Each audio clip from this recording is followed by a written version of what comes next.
What does the Northern Quarter have to offer?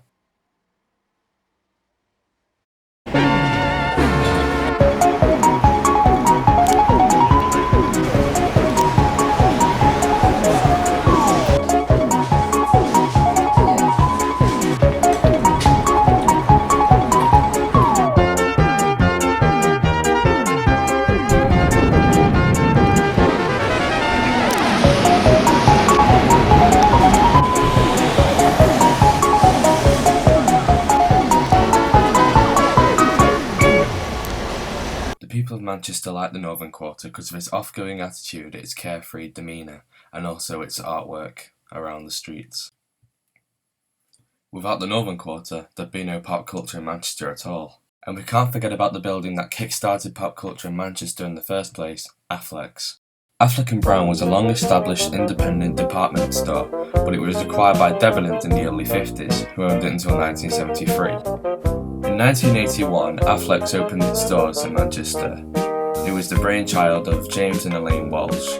Due to its reasonable prices and comfortable atmosphere, Afflecks was known as the mecca of alternative goods and was supported heavily during the Manchester era, especially when bands like Oasis were becoming popular at the time. Sadly, on the 31st of March 2008, Afflecks ceased trading. It reopened on the very next day, the 1st of April 2008, as Afflecks under new management, shortly changing its name back to Afflecks. Since then, Afflecks has gone on to appeal to a new generation of alternative shoppers, and hopefully will do far into the future.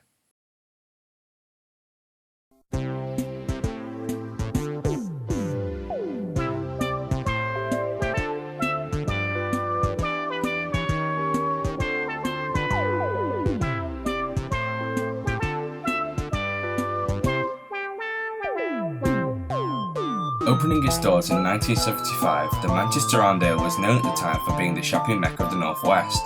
It was perfect for shopaholics everywhere who lived in Manchester, and at the time, nobody would have thought that this colossal shopping centre would have been taken down. Unfortunately, that was not the case. In 1996, the IRA deployed a devastating terrorist attack around the Withy Grove area in Manchester. It destroyed most of the shopping centre and the area around it. Following in 1999, Manchester Council unveiled a large regeneration plan for the city and the Arndale, showing that the shopping centre would not go down without a fight.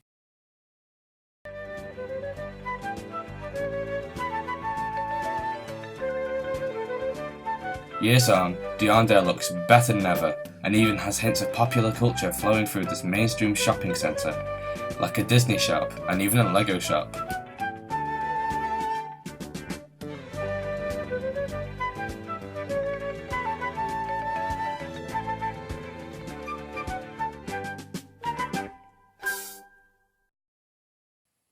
Our final stop is the Printworks, a neon palace of pop culture and entertainment, but it wasn't always like this. For more than a century, the Withy Grove Press was very prominent in the Shude Hill area of Manchester. It was the largest press plant in Europe, and entire families worked there, passing down skills from generation to generation. In the 1980s, the building was acquired by the Mirror Group newspapers. The last paper to be published there was in 1986. After that, the building lay dormant until the IRA bombings of Manchester, which affected the press building as well as the Arndale. As part of the Great Regeneration scheme, the interior of the printing press was transformed into an old-fashioned, New York-esque city and was renamed the Printworks, which opened to the public in 2000.